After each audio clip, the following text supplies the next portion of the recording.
परिस्थिती असेल, ह्याच्यात तर महाराष्ट्राची परिस्थिती बिकट होत चाललेली आहेच.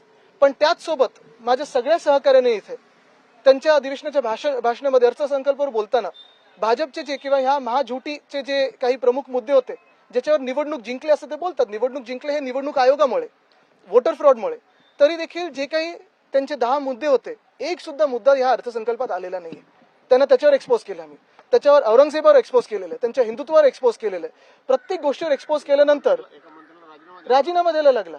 आणि हे सगळं झाल्यानंतर आपण पाहताय की आज हाऊस बंद कशावरनं पाडायचं, तर माझ्यावरनं पाडायचं, पाडू द्या.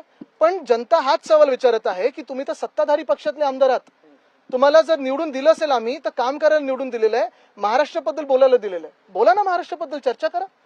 आदित्यजी, आपण पाहिलं असेल तर अर्थसंकल्प याचिका पुन्हा एकदा दाखल केलेली आहे. इतक्या दिवसानंतर हे प्रकरण पुन्हा का आलं असं आपल्याला मी हेच तुम्हाला सांगतो ना, 5 वर्ष सतत हे जे काही चालू आहे, कोर्टात जे होईल ते होईल.